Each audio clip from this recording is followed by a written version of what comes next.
Hello, today we will talk about some interesting theorem about the uniform convergence. And the first theorem is about the uniformly convergent sequence of a continuous function. So now let's look at the theorem.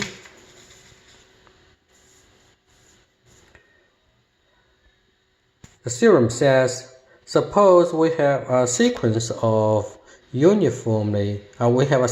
continuous function, and this sequence is uniformly convergent to a function f on the domain D.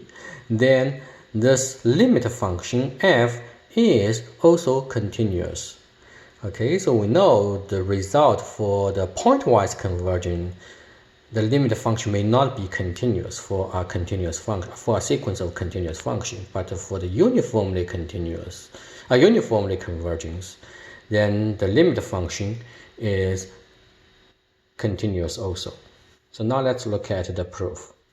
So the first thing we want to prove, we fix the point x0 in the domain D, and we want to show that for any epsilon greater than 0, and there exists a delta greater than 0, such that when x minus x0 is less than delta in the domain D, then the difference between f of x and f of x0 is less than epsilon.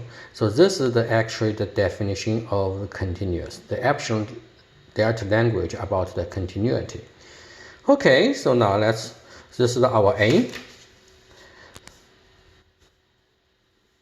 So since f of n is uniformly convergent to the function f in the domain D, then we can by the definition of the uniformly convergence, for any epsilon greater than 0, there exists a capital N greater than 0, such that the f sub n minus fx is less than epsilon for all n greater than or equal to the capital N and all the x in the domain D.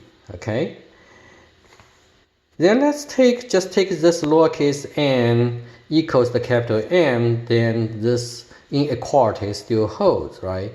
So since f sub capital N is continuous on the domain D, then for this epsilon, the epsilon we choose here, right? And for this epsilon, there exists a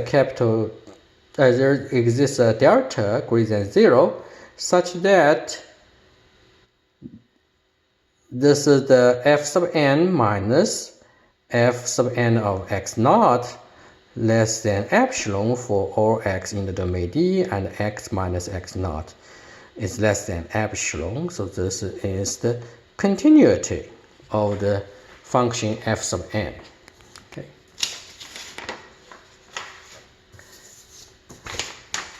So now let's consider this x in the domain D and x minus x0 less than epsilon.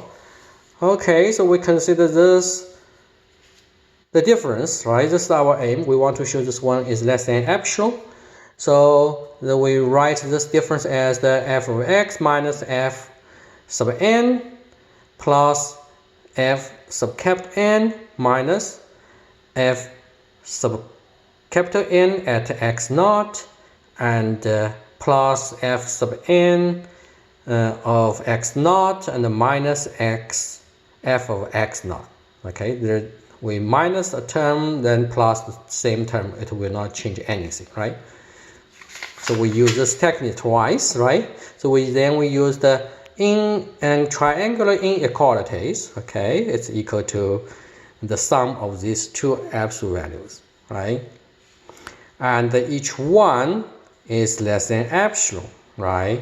So this is from this epsilon is for this one. This is the continuity of the f sub n, and this epsilon is from the uniform convergence, right? This is also from the uniform convergence. So plus together, it should be 3 epsilon, right? 3 epsilon. Okay, since epsilon is arbitrary, so 3 epsilon is enough. It's still small enough. So we can say this function is continuous on the domain D.